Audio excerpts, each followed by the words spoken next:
सम्माननीय प्रधानमन्त्रीज्यू भारत सरकारजी अनि संसारका मित्रहरू, उपस्थित सम्पूर्ण आदरणीय व्यक्तित्वहरूलाई म वैकुण्ठ आर्य सचिव प्रधानमन्त्री तथा गणतन्त्रको कार्यालय हार्दिक स्वागत गर्दछु। अब म सम्माननीय प्रधानमन्त्रीज्यूलाई विशेष सम्बोधनका लागि स्वागत निवेदन गर्दछु।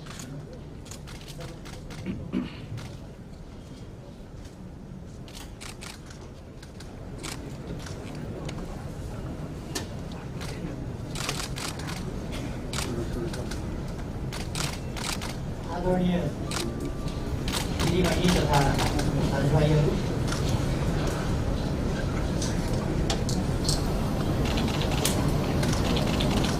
सबैमा हार्दिक अभिवादन भन्न चाहन्छु। नमस्कार। सर्वोच्च अदालत संवैधानिक इजलासबाट हिजो असार 28 गते जारी फैसलाले उत्पन्न गरेको विशेष परिस्थितिका बीच म सम्बोधनका लागि यहाँ उपस्थित भएको छु। प्रतिनिधि सभा विघटन सम्बन्धी मुद्दामा आधारित रहेर सर्वोच्च अदालतबाट जे जस्ता फैसलाहरू गरिएका छन् तिनका असर मुलुकको लोकतान्त्रिक प्रणाली, दलीय व्यवस्था र राजनीतिमा लामो समयसम्म रहिरहनेछ। लोकतन्त्रको रक्षा, विकास र सुदृढीकरणमा यी फैसलाहरू सहयोगी रहे कि असहयोगी, यिनले राजनीतिक स्थायित्वलाई बल पुर्याए कि क्षति, यसबाट दलीय व्यवस्था बलियो भयो कि कमजोर, समग्रमा राजनीतिलाई फैसलाले अग्रगामी दिशा दिए कि पछाडि फर्काए, यसको समीक्षा भविष्यले गर्ने नै छ। समयले आफ्नो कसीमा घोटेर यिनको औचित्यबारे अग्नि परीक्षा लिँदै जानेछ। तर संविधानको सर्वोच्चता र विधिको शासनमा विश्वास गर्ने पार्टीका हैसियतले फैसलाको पालना गर्ने विषयमा पार्टी स्पष्ट रहेको कुरा म जानकारी गराउन चाहन्छु।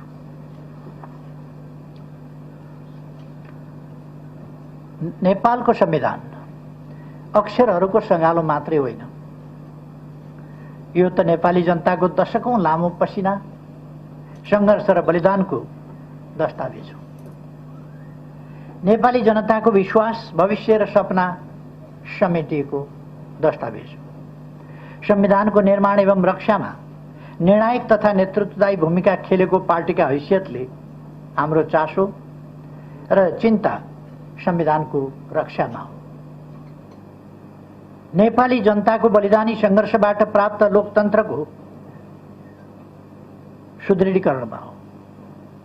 हामीले अवलम्बन गरेको बहुलवादमा आधारित बहुदलीय प्रतिस्पर्धात्मक संघीय लोकतान्त्रिक गणतन्त्रात्मक संसदीय शासन प्रणालीको भविष्यप्रति हो। फैसलाका कतिपय प्रावधान र यसमा प्रयुक्त भाषा शैलीले लोकतन्त्रप्रति विश्वास राख्ने सबैलाई अत्यन्तै चिन्तित तुल्याएको छ। मुलुकको सार्वभौम सत्ता र राजकीय सत्ता जनतामा निहित रहनु लोकतन्त्रको सबैभन्दा महत्त्वपूर्ण पक्ष हो। आवधिक निर्वाचन मार्फत जनताका प्रतिनिधिहरू चयन हुनु र जनप्रतिनिधिहरू मार्फत मुलुकको शासन व्यवस्था सञ्चालित हुनु जनतामा निहित सार्वभौम सत्ता र राजकीय सत्ता प्रकट हुने सबैभन्दा महत्त्वपूर्ण माध्यम हो। त्यसैले निर्वाचनलाई लोकतन्त्रको प्राणवायु मानिन्छ। तर ताजा जनादेशका लागि जनतामा जाने निर्णयलाई निरङ्कुश र कानुनको अपव्याख्यामाथि आधारित भएर एवं दलीय प्रणालीको आधारभूत संरचना भत्काएर सरकार बनाउने कुरालाई लोकतान्त्रिक भनेर गरिएको गरिने परिभाषाले लोकतान्त्रिक प्रणालीलाई गलत दिशातिर धकेल्न सक्छ भन्ने कुराप्रति हामी गम्भीर र चिन्तित छौँ। नियन्त्रण र सन्तुलनको सिद्धान्त बमोजिम राज्यका सबै अङ्गबीच समन्वय हुन सकेमा मात्रै र सबै आफ्नो सीमाभित्र मर्यादित र संयमित रहन सके मात्रै लोकतान्त्रिक प्रणाली सुरक्षित र गतिशील हुन सक्छ। लोकतन्त्रका आधार स्तम्भका रूपमा रहेका राज्यका 3वटा अङ्गबीचको सन्तुलन सर्वोच्च अदालतको यस फैसलासँगै नराम्रोसँग खलबलिन पुगेको छ। क्षणिक रूपमा यसले कसैलाई हर्षित तुल्याउला, कसैभित्र विजेताको भाव पनि हुर्किएला, तर लोकतन्त्रको मूल्यमा प्राप्त विजय क्षणभङ्गुर र अर्थहीन हुन जान्छ। विगतमा पनि यस्ता विजय उन्माद हामीले देखेकै हौँ, तर कालान्तरमा ती खुसीहरू लोकतन्त्र गुम्दाको पीडामा परिणत भएको निकट अतीतको यथार्थलाई हामीले बिर्सन सकेका छैनौँ। 2052 सालमा मनमोहन अधिकारीजीले नेतृत्व गरेको सरकार जब अपदस्थ गरियो, त्यसबेला राजनीतिलाई ट्र्याकभन्दा बाहिर लगियो र यसले गम्भीर दुष्परिणाम ल्याउँछ भनेर मैले टिप्पणी गरेको थिएँ। त्यसपछिका घटनाक्रमहरू, दुष्परिणामहरू राजनीतिलाई आफ्नो कोर्समा जनप्रतिनिधि संस्था वा जनता मार्फत त्यसलाई निरूपण हुन नदिएर अन्त लगियो भने कस्तो परिणाम आउँछ भन्ने कुराको दृष्टान्त हामीले पहिले पनि देखेका छौँ, भोगेका छौँ। हाम्रो चिन्ता राज्यका मुख्य अङ्गहरू बीचको सन्तुलन खलबलिएर लोकतन्त्रको संरचना नै क्षतिग्रस्त होला कि भन्नेमा हो। 8 दशकभन्दा लामो समयदेखि सञ्चालित नेपालको लोकतान्त्रिक आन्दोलनको एउटा महत्त्वपूर्ण माग पार्टी स्वतन्त्रता र बहुदलीय पद्धतिको स्थापना थियो। विचारधारा, दर्शन र कार्यक्रम मिल्ने व्यक्तिहरूको समूह मिलेर दल खोल्न पाउने, त्यस्तो दलहरू आफ्ना कार्यक्रम लिएर जनताका बीचमा जाने र जनताबाट अनुमोदित दल या दलहरूले मुलुकको शासन सञ्चालन गर्ने प्रणाली लोकतन्त्रको महत्त्वपूर्ण विशेषता हो। दलले व्यक्तिलाई उम्मेदवारको रूपमा मनोनयन गर्छ। जनताले दलका घोषणापत्र हेरेर, दलका कामहरूलाई हेरेर, दलका आचरणहरूलाई हेरेर आफ्नो अभिमत प्रकट गर्छ। तर यसरी पार्टीको तर्फबाट उम्मेदवार बनेको र दलको चुनाव चिन्ह एवं घोषणापत्रका आधारमा जनताले विश्वास गरेर निर्वाचित गरेका प्रतिनिधिले सरकार बनाउने बेलामा चाहिँ जो कसैलाई समर्थन गर्न सक्छन्, उनीहरूले जुनसुकै ठाउँमा भोट हाल्न सक्छन्। त्यस्तो गर्दा उनीहरूमाथि कुनै हुइप लाग्दैन, लगाउनु हुँदैन, लगाउन पाइँदैन जस्ता कुरा र सांसदहरू दलका प्रतिनिधि मात्रै होइनन् भन्ने व्याख्याले हाम्रो दशकौं लामो सङ्घर्ष, दलीय आस्थाका लागि चुकाएको मूल्य र दलीय प्रणालीको आधारभूत प्रस्थापनालाई नै चुनौती दिने काम गरेको छ। एउटै दलका सदस्यहरू सत्ता र प्रतिपक्ष बन्ने यस्तो परिकल्पना कुनै पनि लोकतान्त्रिक प्रणालीले गर्दै गर्दैन। निश्चित व्यक्तिका निश्चित आकांक्षा परिपूर्तिका लागि गरिएको संविधानको यस्तो अपव्याख्याले वस्तुतः संविधानको संशोधन गर्ने काम गरेको छ, पछि फर्किने गरी। हाम्रो लोकतान्त्रिक प्रणालीले भविष्यमा लामो समयसम्म यसले सिर्जना गर्ने राजनीतिक विकृतिहरूको मूल्य चुकाउनु पर्नेछ। राजनीति जब मूल्यहीन ढङ्गले चल्छ, विगतमा पनि 46 सालको आन्दोलन पछि पनि हामीले राजनीतिक विकृतिका विभिन्न स्वरूपहरू देखेका छौँ, जुन कुराको पुनरावृत्ति नहोस् भन्ने हामी चाहन्छौँ।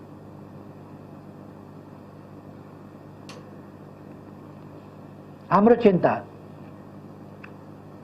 आसन्न राजनीतिक विकृति र यसले सिर्जना गर्ने जोखिमप्रति हो। राजनीतिक प्रश्नहरूको फैसला गर्ने मुख्य जिम्मेवारी दलहरूको हो, सार्वभौम सत्ता सम्पन्न जनताको हो। त्यसैले राजनीतिक प्रश्न जोडिएका मुद्दाहरूमा अदालतको अधिकतम संयमको अपेक्षा गरिन्छ। अदालतले राजनीतिक सम्बन्धमा परेका मुद्दामा प्रवेश नगर्ने भन्ने नजिर पनि बसाइसकेकै हो पहिले। अत्यधिक न्यायिक सक्रियता मार्फत प्रत्येक विषयमा हात हालेर अझ कहिले कहिले त सन्दर्भै नभएका मागै नगरिएका विषयहरूसम्म अगाडि बढेर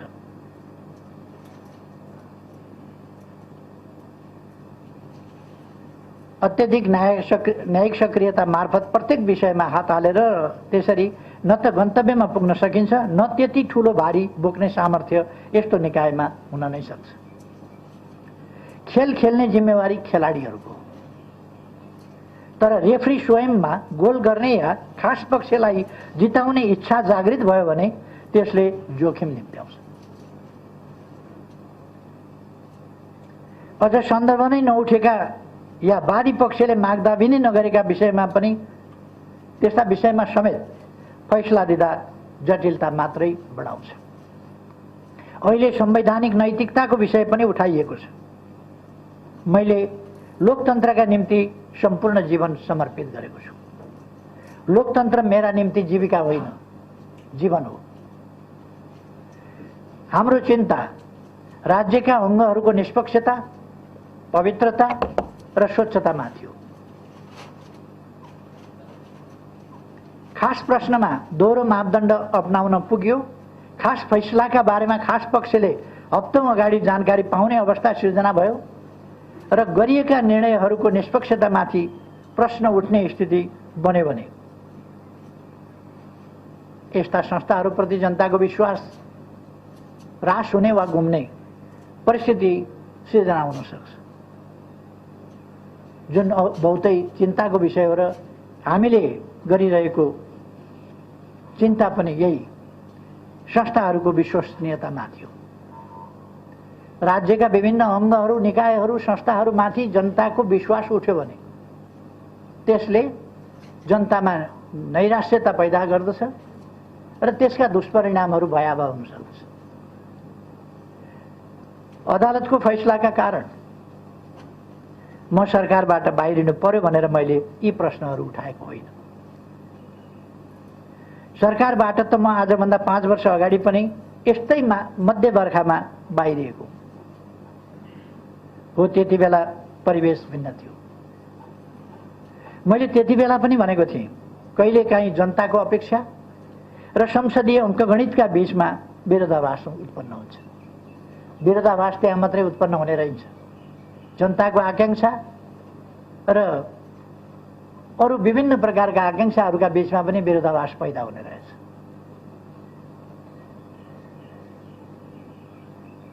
मैले भनेको थिएँ, यो नै समयको अन्त्य पनि होइन। मेरो अटल विश्वास जनतामाथि थियो र आज पनि छ र तिनै जनताको विश्वासबाट त्यसको 1.5 वर्षपछि मैले यो जिम्मेवारी सम्हाल्ने अवसर पाएको थिएँ। आज फेरि जनताको जनादेशले होइन, सर्वोच्चको परमादेशले। जनताको जनादेश त मेरो पक्षमा थियो, परमादेश शेरबहादुरजीको पक्षमा भयो। त्यसकारण सर्वोच्चको परमादेशका कारण मैले सरकारको जिम्मेवारीबाट बिदा लिँदैछु। सरकारबाट बाहिरिनु परेको विषयमा मलाई रत्तिभर चिन्ता छैन।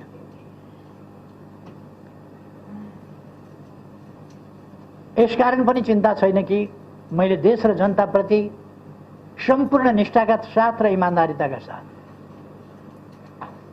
देशको समृद्धि, सुशासन, विकास यी कुराहरूलाई ध्यानमा राखेर, जनतालाई सेवा सुविधा पुर्याउने उद्देश्यलाई ध्यानमा राखेर सम्पूर्ण इमान्दारिताका साथ काम गरेको छु र विकासका निम्ति नयाँ नयाँ भिजनहरू दिएर विकासको गतिलाई असाधारण ढङ्गले र अभूतपूर्व ढङ्गले अगाडि बढाएको छु। मेरो नेतृत्वमा देशले चौतर्फी ढङ्गले एउटा विकास, परिवर्तन र रूपान्तरण अनुभूत गरेको छ। जनताले राहत महसुस गरेका छन्। त्यसकारण मलाई आफ्नो कामप्रति खुसी छ, म ढुक्क छु र मलाई यसमा चिन्ता गर्नुपर्ने कुनै कारण छैन।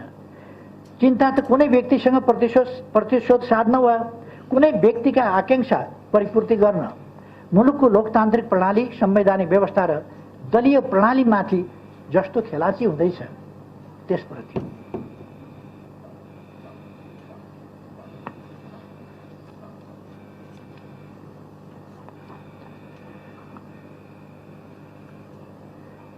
आज देश कोभिड-19 को महामारीबाट गुज्रिरहेको छ, जसरी विश्व पनि गुज्रिरहेको छ।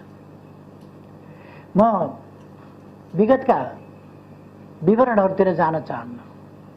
कस्ता समस्याहरूको, कस्तो कठिन परिस्थितिको, कस्तो अभावका बीचमा, तयारीहीन अवस्थामा कसरी हामीले सामना गर्यौं र तयारीलाई कसरी अगाडि बढायौं त्यस सम्बन्धमा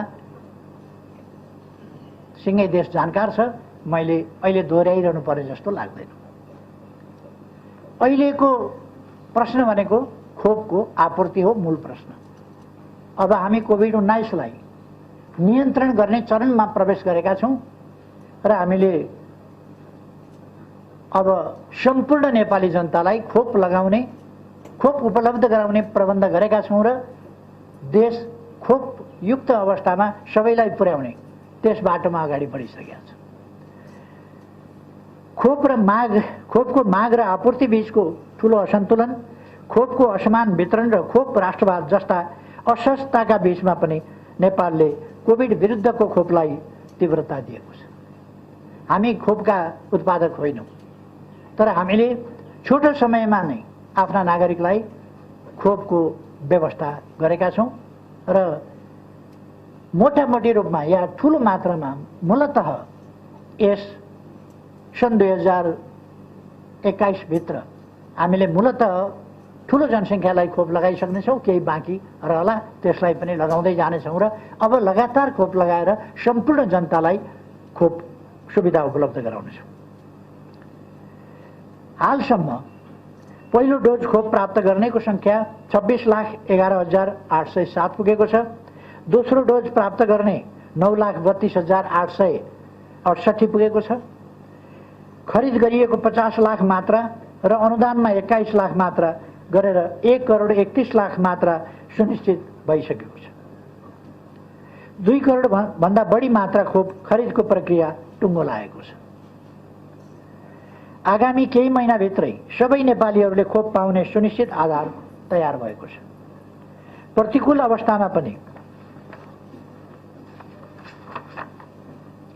कोभिड महामारीका विरुद्ध प्रभावकारी लडाईँ सञ्चालन गरिएको छ। मैले धेरै भनिरहनु पर्ला जस्तो लाग्दैन।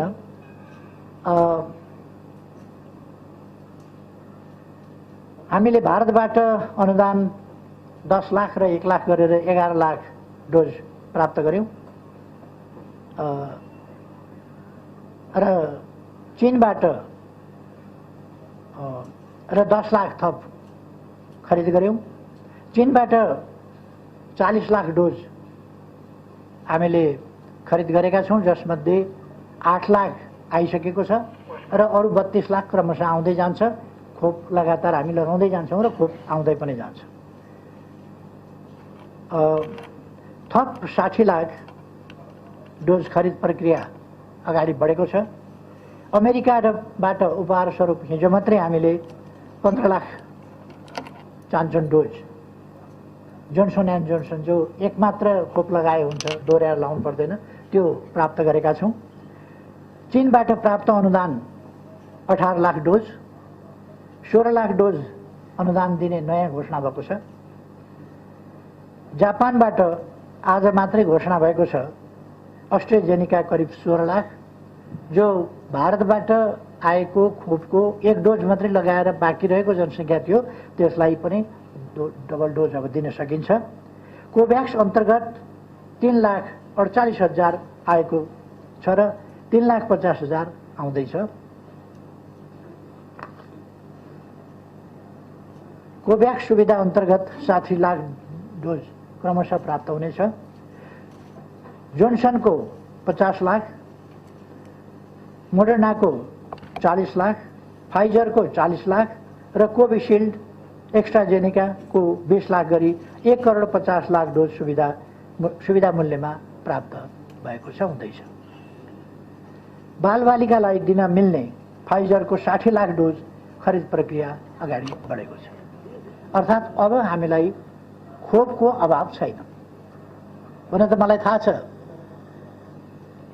भरे बेलुका या भोलि बिहानबाट सुरु हुनेछ, ल्याइदिएको खोप, लगाइरहेको खोप, लगाएका फोटो खिचेर अघिल्लो सरकार गयो हामीले खोप दिन थाल्यौँ भनेर तमासा सुरु हुनेछ। मानिलिउँ कट गरेर जादु गरेर चाहिँ उनीहरूले आजै ल्याएका हुन् कि खोप जस्तो एउटा प्रचार गर्नेछ।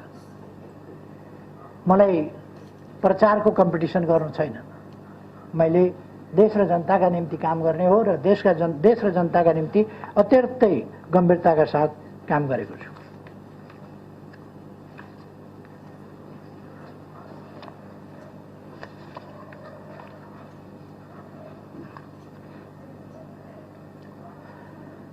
खोपको सम्बन्धमा मैले अरू धेरै केही भनिरहनु पर्ला जस्तो लाग्दैन।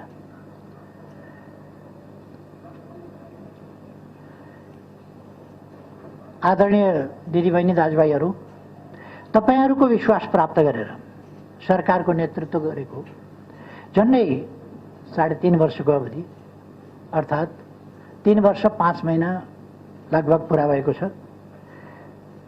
यस अवधिमा संविधानको कार्यान्वयन, संघीय प्रणालीको संस्थागत विकास, मुलुकको सामाजिक आर्थिक रूपान्तरण तथा विकास, सामाजिक न्याय र सुरक्षा, राष्ट्रियताको रक्षा र सुशासनका क्षेत्रमा दूरगामी महत्त्वका कामहरू सम्पन्न गरिएका छन्। कतिपय महत्त्वपूर्ण कामहरू आरम्भ गरिएका छन्। राजनीतिलाई केवल सुविधाको, भागभण्डाको, सुविधा र सत्तारोहणको विषयका रूपमा बुझ्ने बुझाउने गरिएको हाम्रो जस्तो परिवेशमा मलाई मुलुकको विकास, समृद्धि, जनताको हित र राष्ट्रियताको सुदृढीकरण एवं सुशासनमा केन्द्रित गर्ने गरी नयाँ दिशा दिनु सहज थिएन। यसो गर्न खोज्दा मैले पटक पटक आफ्नै भित्र र बाहिरबाट सिर्जित अवरोध, घेराबन्दी र षड्यन्त्रको सामना गर्नु पर्यो। सरकारलाई काम गर्न नदिने, सरकारलाई असफल बनाउने, सरकारले गरेका कामहरू ओझेलमा पार्ने, उपलब्धिहरू ओझेलमा पार्ने, नकारात्मक ढङ्गले जुनसुकै कुरा पनि चित्रण गर्ने प्रवृत्तिहरूको शिकार हुनु पर्यो। त्यो बाहिरबाट मात्रै होइन, आफ्नै भित्रबाट समेत शिकार हुनु पर्यो। ती सबको सामना गर्दै हामीले गरेका कामहरूले मुलुकमा समृद्धिको बलियो आधारशिला भने खडा गरेका छन्। यस अवधिमा नेपालको संविधान पूर्ण कार्यान्वयनमा आएको छ। यसका लागि 50औं कानुनहरूको निर्माण र 100औं कानुनहरूको परिमार्जन गरिएको छ। झन्डै शून्यबाट सुरु गरेर संघीयतालाई संस्थागत र सुदृढीकरण गरिएको छ। आवश्यक कानुनहरूको निर्माण, कर्मचारीहरूको विन्यास, वित्तीय हस्तान्तरण, भौतिक पूर्वाधारहरूको निर्माण र अन्य आधारहरू तयार गरेर तीनै तहका 761वटै सरकारहरूलाई पूर्ण रूपमा सक्रिय र कामकाजी बनाइएको छ। संविधान जारी भएको छोटो अवधिमै संघीयताको सफल कार्यान्वयनमा नेपाल अग्रस्थानमा स्थापित भएको छ। पृथकतावादी अभियान चलाइरहेको समूह उक्त बाटो छोडेर राष्ट्रिय अखण्डताको पक्षमा उभिन आइपुगेको छ। हिंसाको बाटो हिँडिरहेका समूह हिंसा परित्याग गर्दै आफ्ना सबै राजनीतिक गतिविधिहरू शान्तिपूर्ण ढङ्गले सञ्चालन गर्न सहमत भएका छन् र शान्तिपूर्ण राष्ट्रिय राजनीतिको मूलधारमा समावेश भएका छन्। संविधानको स्वीकार्यता, सर्वस्वीकार्यता स्थापित भएको छ। मुलुकलाई हिंसात्मक द्वन्द्वबाट मुक्त गरिएको छ र पृथकतावादलाई अन्त्य गर्दै राष्ट्रिय अखण्डतालाई सुदृढ गरिएको छ। संविधानसँग असहमत सबै समूह संविधानको पक्षमा उभिन आइपुगेका छन्। अर्थात् यसबीचमा राष्ट्रका प्रमुख राजनैतिक समस्याहरू, वास्तविक समस्याहरू समाधान गरिएको छ। मैले माथि नै भने पृथकतावाद सम्बन्धी, हिंसा सम्बन्धी, संविधानको सर्वस्वीकार्यता सम्बन्धी जुन राजनीतिक समस्याहरू थिए ती समस्याहरू समाधान गरिएको छ। नेपाल अल्पविकसितबाट विकासशील देशमा स्तरोन्नतिका लागि सिफारिस भएको छ। विकास निर्माण सम्बन्धी विषयमा मैले पटक पटकको सम्बोधन मार्फत स्पष्ट पारिसकेको छु। फेरि मैले धेरै दोहोऱ्याउनु परेन, अघिल्ला सम्बोधन भन्दा यता थुप्रै कामहरू भएका छन्। मैले भनिरहनु नपर्ला, ती सम्बोधन भन्दा यता नै थुप्रै कामहरू, नयाँ नयाँ कामहरू भएका छन्, जसमध्ये हामीले थुप्रै कामहरू पुरा गरेर उद्घाटन नै गरेका छौँ। त्यसमा सबभन्दा महत्त्वपूर्ण कुरा अपर तामाङ कोशीलाई लिन सकिन्छ। 450 मेगावाट जलविद्युत आयोजना शुभारम्भ भएको छ र त्यसै गरेर तत्सम्बन्धमा खिम्ती को सब स्टेसन जो ढल्केभरभन्दा अर्को दोस्रो सब स्टेसन हो, त्यो तयार भएको छ। र अर्को महत्त्वपूर्ण कुरा, कर्णालीका 5वटा जिल्लामा ग्रिडबाट विद्युत पुगेको थिएन। पहिले हामीले कर्णालीमा विद्युत पुर्याएका छौँ, अब कालीकोटमा विद्युत पुगेको छ र त्यसै गरेर जुम्लामा पनि विद्युत पुगेको छ। अब 3टामा ग्रिडबाट विद्युत पुर्याउने यो 3 वर्ष त्यो बाँकी छ। अब यो 3 वर्षमा हामीले ट्रान्समिसन लाइन पुर्याउन सक्यौँ कर्णालीमा र अब केही समयभित्र हुम्लाको सदरमुकाम सिमेकोट सडक सञ्जालबाट जोडिँदैछ। यसरी हामीले असाधारण सफलता प्राप्त गरेका छौँ।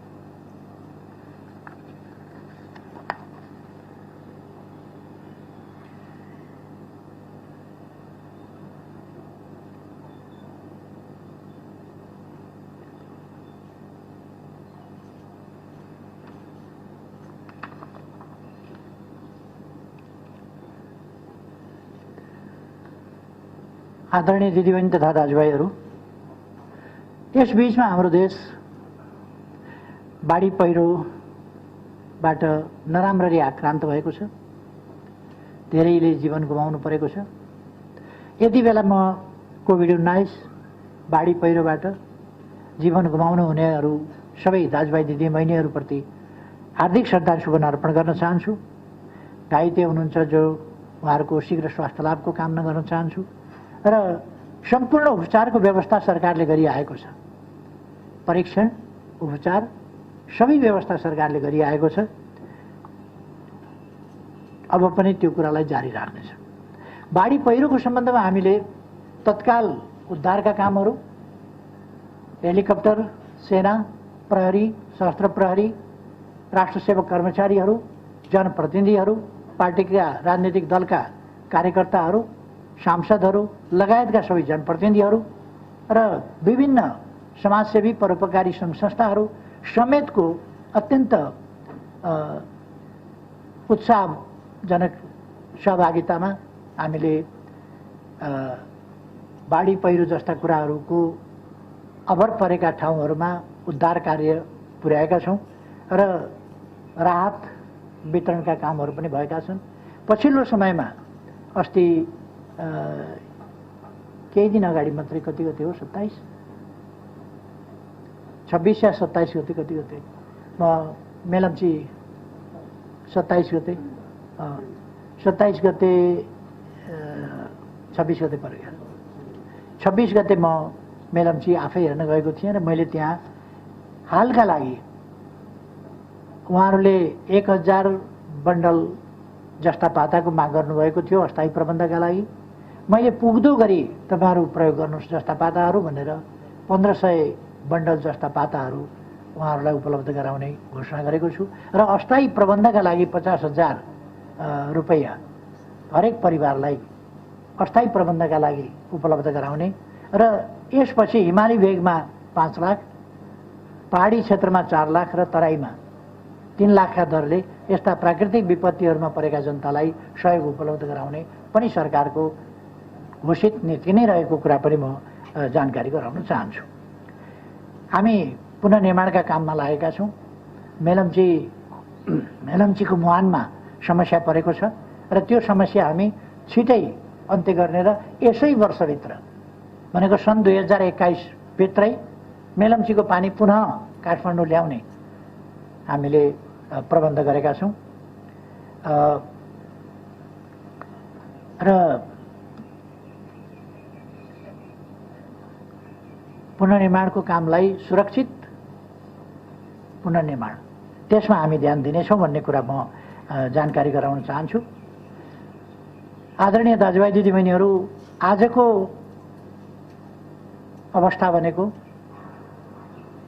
देश कोभिड-19बाट त्यसको महामारीको मारबाट आक्रान्त भइरहेको यो अवस्था, प्राकृतिक विपत्ति त्यस्तै गरेर बाढी पहिरो जस्ता कुराहरूबाट आक्रान्त भइरहेको अवस्था, हामीले देशलाई समय खर्च नगरिकन संवैधानिक कानुनी हिसाबले एकताबद्ध भएर एकताका साथ राष्ट्र निर्माणको काममा अगाडि बढ्नुपर्ने, विकासको काममा अगाडि बढ्नुपर्ने आजको आवश्यकता हो।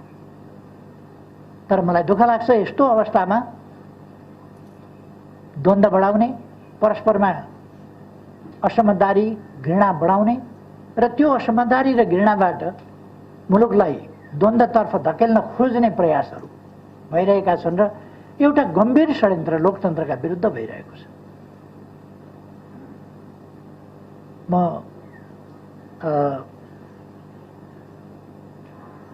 आजको आवश्यकतातिर, राष्ट्रिय एकताको आवश्यकतातिर, विकास निर्माणका काममा एकताको आवश्यकतातिर सबैको ध्यान आकर्षण गर्न चाहन्छु। हामी कुनै उन्मादमा जान आवश्यक छैन, निराश हुन पनि आवश्यक छैन। यद्यपि हिजोको फैसला कतिले ऐतिहासिक भने, ऐतिहासिक त हुने नै भयो, यो पछिसम्म कालान्तरसम्म सम्झिनेछ, यसका असरहरू पर्नेछन्, यसको समीक्षा देशले गर्नेछ, यसका परिणाम र परिणतिहरूले असरहरू अभिव्यक्त गर्नेछन्। त्यसकारण यसलाई ऐतिहासिक भन्दा पनि केही फरक नपर्ला, तर कस्तो ऐतिहासिक त्यो पछि इतिहासले बताउला। हाम्रो आजको आवश्यकता चाहिँ वास्तवमा एकताबद्ध भएर जानुपर्ने थियो। यति बेला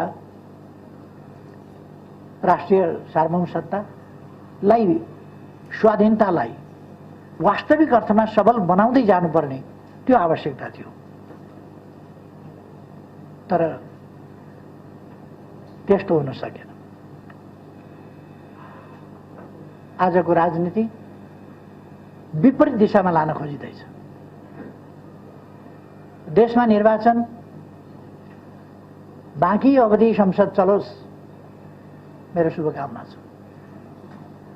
बाँकी अवधि संसद चलोस्, समयमा निर्वाचन होस्, तर मलाई शङ्का छ जे जस्ता घटनाहरू घट्दैछन्, जस्तो घटनाक्रम विकास हुँदैछ, यसले संसद पनि सही सलामत अगाडि जाला। अब बन्ने सरकार सही सलामत ढङ्गले अगाडि बढ्ला शङ्कै छ। र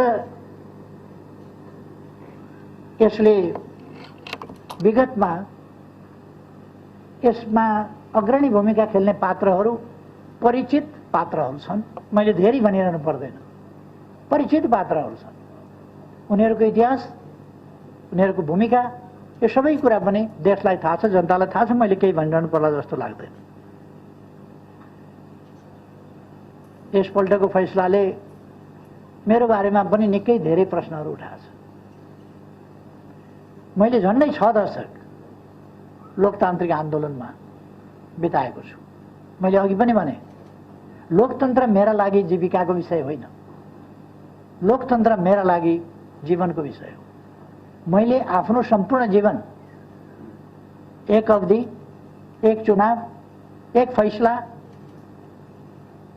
एउटा जिम्मेवारी, त्यसको आधारमा होइन, आस्थाको आधारमा, मैले निश्चित दृष्टिकोण, गन्तव्यको आधारमा देशलाई कहाँ पुर्याउने हो, कस्तो देश निर्माण गर्ने हो, आर्थिक रूपले, राजनीतिक रूपले देश कस्तो हुनुपर्छ, कसरी चल्नुपर्छ, हाम्रो लोकतन्त्र कसरी चल्नुपर्छ, त्यसको बारेमा मेरो आफ्नो दृष्टिकोण छ। सञ्चार माध्यमहरूमा अपव्याख्या गर्न खोजियो, आज सङ्कटकाल लगाउँछ, आज यस्तो गर्छ, आज सेना परिचालन गर्छ, आज उस्तो गर्छ। मैले भन्दै रहेँ, म राजनीतिक बाहेक अराजनीतिक खालका हत्कण्डा जनता र जनप्रतिनिधि संस्थाहरूका बीचमा बाहेक अन्यत्रबाट कुनै अस्वस्थ गतिविधि, अस्वस्थ तरिकाबाट अनुचित हत्कण्डा प्रयोग गरेर अगाडि जान मलाई मन्जुर छैन। किनभने मैले लोकतन्त्रका लागि जीवन समर्पण गरेको छु र अब 70 वर्ष पुगेपछि मैले झन्डै थाहा पाएदेखि 14 वर्षको उमेरदेखि लडाईँ गरेर आएँ लोकतन्त्रका लागि। र आज कन्स्टिट्युसनल मोरालिटीका कुरा म माथि उठाइयो। कन्स्टिट्युसनल मोरालिटीको कुराको मापदण्ड कुन चाहिँ न्याय सम्पादनका लागि कन्स्टिट्युसनल मोरालिटीको कुरा उठायो मलाई थाहा छैन। तर कन्स्टिट्युसनल मोरालिटी मेरा लागि जसले जेल नेल खटेको छ, यातना सहेको छ, जीवन जोखिममा राखेर सङ्घर्ष गरेको छ, आधा शताब्दीभन्दा अलिक बढी नै समय। र म फेरि पनि भन्छु, मेरो मन मस्तिष्कमा देश बाहेक, देशका जनता बाहेक, देशको सुरक्षा बाहेक, देशको स्वाभिमान बाहेक, देशको सार्वभौम सत्ता र स्वाधीनता बाहेक, देशको भौगोलिक अखण्डता बाहेक अनि देशको विकास, देशमा सुशासन, एउटा सभ्य समाजको स्थापना, सामाजिक न्याय र समानता सहितको समृद्धि, जसबाट अधिकार सम्पन्न जनताले अवसरसम्म पुग्न पाएर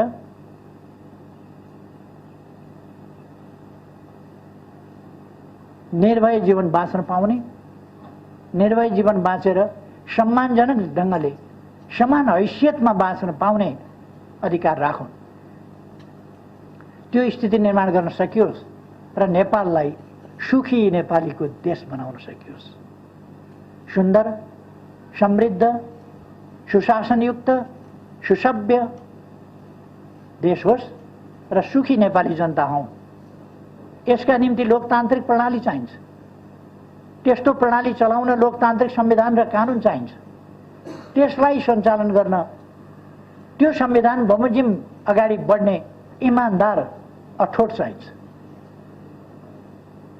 त्यो बाहेक मेरो मन मस्तिष्कमा केही पनि रहेन।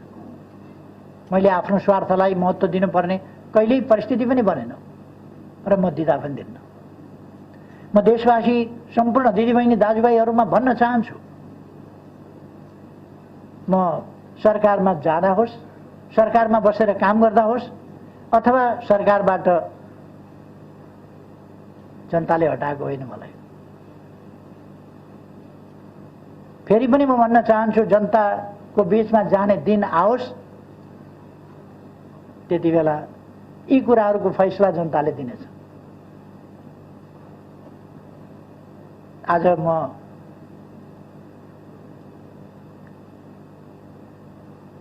आदेश परमादेशबाट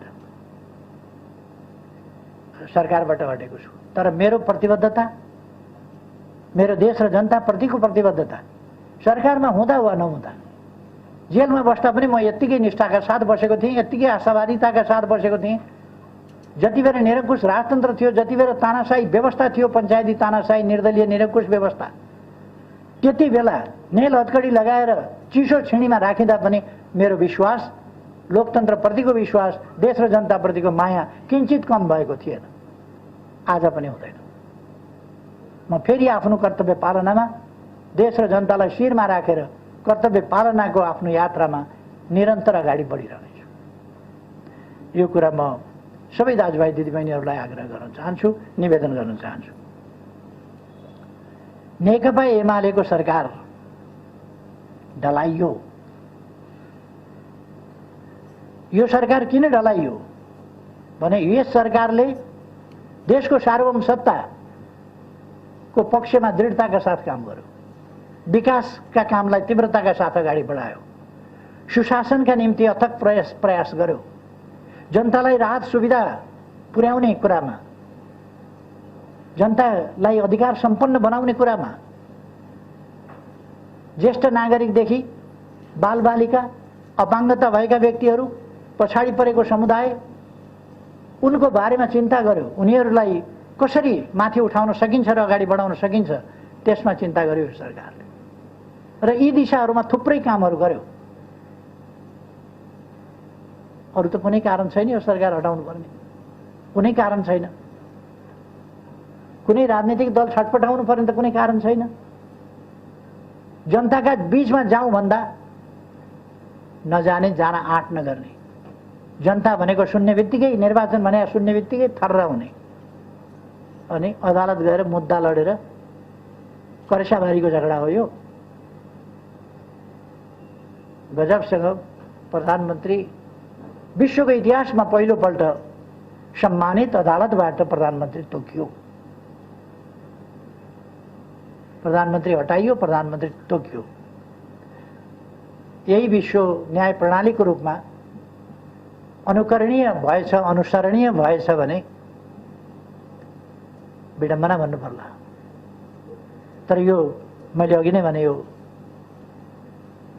इतिहासको कडीमा फेरि परीक्षित हुन त बाँकी नै हुन्छ। हामी सबै परीक्षित हुन बाँकी हुन्छौँ। सरकार ढाल्न बाहिरबाट त कोसिस भयो भाइ, षड्यन्त्र कहाँ कहाँबाट भयो म त्यता जान चाहन्न। षड्यन्त्र भाइ, षड्यन्त्रले विभिन्न अपवित्र गठबन्धनहरू जन्मायो। नेकपा एमाले पार्टी फुट्यो, फुटाइयो। कुनै कारण थिएन, सरकार राम्ररी काम गरिराखेको थियो, पार्टी चलिराखेको थियो। केही मान्छेहरूको महत्त्वाकांक्षा, मैले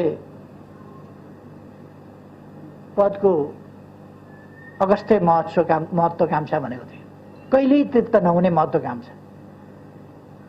त्यसले ईर्ष्या जस्ता कुराहरूले पार्टीभित्र भयङ्कर अस्वस्थता पैदा भयो। म निर्वाचित अध्यक्षलाई थाहा नदिकन पार्टीबाट हटाउनेसम्मका काम भए, सबैलाई थाहा छ। दलको नेताबाट हटाएर, अध्यक्षबाट हटाएर मै अध्यक्ष भएँ भनेर पगडी लगाउने काम भए। म 56 वर्षदेखि यस देशका लागि लडेर आएको, कम्युनिस्ट आन्दोलनका लागि लडेर आएको र कम्युनिस्ट आन्दोलन, लोकतान्त्रिक आन्दोलन छिन्न भिन्न भएका बेला पुनर्गठन गर्नका लागि शिला सङ्गालो गर्दै त्यहाँबाट सुरु गरेको, 50 वर्षभन्दा अगाडि आन्दोलनको एकता र एकीकरण सुरु गरेको व्यक्तिलाई साधारण सदस्य पनि नरहने गरी निष्कासन गरेका समेत ती कुराहरू पनि हामीले देख्यौँ। र पार्टीभित्रैबाट अन्तिममा पनि अहिले सर्वोच्च अदालतबाट जुन फैसला भयो, त्यो फैसलाका पछाडि जम्मा जम्मी नेकपा एमालेका 26 जनाले राष्ट्रपति कहाँ विद्रोही भन्दै, विद्रोही के को विद्रोही हुन्छ? विद्रोही भनेको न्यायका निम्ति लड्ने शब्द हो, विद्रोही होइन, अनुशासनहीन अराजक ढङ्गले राष्ट्रपतिज्यू कहाँ आफ्नो पार्टीको सरकार ढाल्ने, अर्को पार्टीको सरकार बनाउने, प्रमुख प्रतिपक्षलाई प्रधानमन्त्री बनाउनु पर्छ भनेर हिँड्ने खालका अनुशासनहीनता र अराजकता प्रकट भए। सम्मानित सर्वोच्च अदालतमा हस्ताक्षर गरेर जाने खालका कामहरू भए। यस्ता विपक्षीसँग विरोधीसँग मिल्ने, भित्र अन्तर्घात गर्ने पार्टीमा भित्रभित्रै विपक्षीसँग साँठगाँठ गर्ने, आफ्नो खुट्टामा पास दिनुपर्ने खेलाडीले विरोधीका खुट्टामा पास दिन्छ,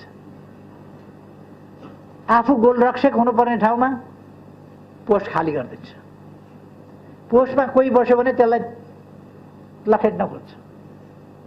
यो खालको स्थिति हामीले देख्यौँ र यस प्रकारका अनुशासनहीन अराजक कामहरू, पार्टी विरोधी गतिविधिहरू र एक ढङ्गले भन्यो भने यो पार्टी विरोधी मात्रै भएन, यसले अन्ततोगत्वा लोकतान्त्रिक प्रणाली, यी सबै कुराका पनि यो विरुद्धमा गयो र यस्ता अपराधिक क्रियाकलापहरू समेतबाट आज यस परिणाममा, यस अवस्थामा देश पुगेको छ।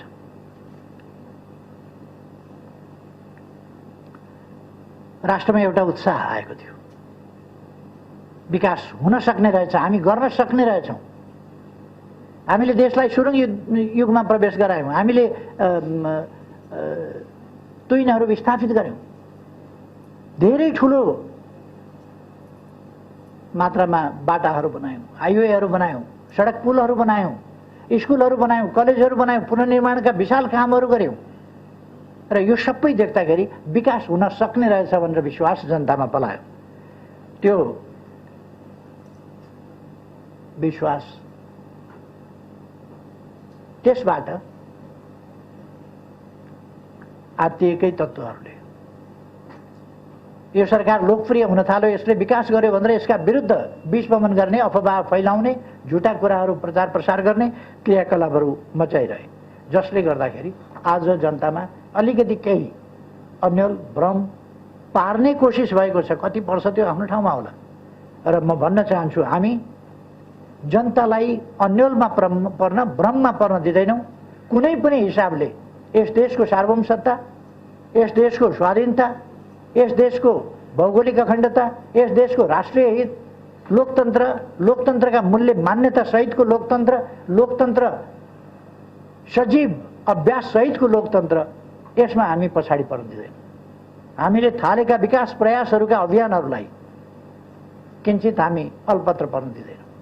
हामी प्रतिपक्षमा भएर पनि खबरदारी गरिरहन्छौँ, तर प्रतिपक्षमा बस्ने म्याद पनि बेसरी नै भएदेखि 1.5 वर्ष न होला। त्योभन्दा अगाडि त कसैले रोक्ने ठाउँ त छैन होला, फेरि जनताका बिचमा जानुपर्ने होला। हाम्रो रोडम्याप, हामी फेरि पनि देशप्रति जिम्मेवार छौँ, लोकतन्त्रप्रति जिम्मेवार छौँ। र मैले सुरुमै भने, हामी विधिको शासनमा विश्वास गर्ने, शक्ति पृथकीकरणको सिद्धान्तमा विश्वास गर्ने, स्वतन्त्र न्यायपालिकाको सिद्धान्तमा विश्वास गर्ने। कति बेर के फैसला भयो, एउटा एकाध फैसलाको कुराबाट हामी विचलित हुँदैनौँ। र यसलाई कुनै हिसाबले कहीँ तलमाथि परेको छ भने त्यसलाई सच्याउँदै अगाडि बढ्नुपर्छ आगामी दिनमा भन्ने ठान्छौँ। र अदालतको फैसला अनुचित छ, हाम्रा विरुद्ध छ, संवैधानिक हिसाबले हेर्ने हो भने त्यो उपयुक्त छैन। र जे भए पनि अदालतको फैसलालाई मानेर त्यसलाई कार्यान्वयन गरेर हामी अगाडि बढ्छौँ। म पार्टीका कार्यकर्ता साथीहरूलाई यस बीचमा आग्रह गर्न चाहन्छु, धैर्यता, संयम गुमाउने होइन, आत्मविश्वास कम हुन दिने होइन। हामी देश र जनताप्रति समर्पित शक्ति हौँ। देश र जनताको रक्षा गर्ने, लोकतन्त्रको रक्षा गर्ने, संविधानको सजीव रक्षा, सजीव कार्यान्वयन र त्यसको समयानुकूल विकास गर्दै जाने अभिभारा हाम्रो काँधमा छ। समृद्ध नेपाल र सुखी नेपाली हामीले राष्ट्रिय आकांक्षा भनेका छौँ, त्यो आकांक्षा पूरा गर्ने अभिभारा हाम्रो काँधमा छ। त्यसकारण म पार्टीका कार्यकर्ताहरूलाई आग्रह गर्न चाहन्छु, सबै पार्टीका कार्यकर्ताहरूलाई पनि भन्न चाहन्छु, युवा पङ्क्तिलाई भन्न चाहन्छु, युवा पिँढीलाई भन्न चाहन्छु, यो देश युवा पिँढीको, यो देश आगामी पुस्ताको, यो देश भोलिको पुस्ताको। त्यसकारण भोलि हामीले, हाम्रा सन्ततिले फेरि हामीले जस्तै कठोर सङ्घर्ष गर्न नपरोस्, यसका निम्ति हामीले एउटा मजबुत आधार छोडेर जाउँ, एउटा सुन्दर विकसित समाज निर्माण गरेर जाउँ। त्यसका निम्ति हामी सबै हरेस खाएर होइन, उच्च मनोबल राखेर अगाडि बढौँ भन्ने म आह्वान गर्न चाहन्छु। हामीले राष्ट्रिय एकतालाई मजबुत बनाउनुपर्छ। म सबैलाई आग्रह गर्न चाहन्छु यस घडीमा कि हामी विभिन्न ढङ्गले अनेक प्रकारका हाम्रा विविधताहरूलाई अनेक शक्तिले उछाल्न सक्छन्। विविधता हाम्रो सम्पन्नता हो, समृद्धि हो, सम्पदा हो। तर हामीले त्यस कुरालाई वैमनस्यता, लडाइँ झगडाको विषय बनाउनु हुँदैन। त्यो समृद्धिलाई हामीले सम्पदाको रूपमा प्रयोग गरेर एकताबद्ध बनाउनुपर्छ र हाम्रो राष्ट्र एकताबद्ध भएर अगाडि बढ्नेछ। एकताबद्ध बढाएर अगाडि बढाउनुपर्छ।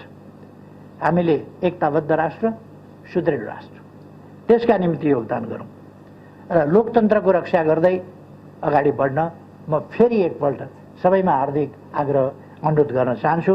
र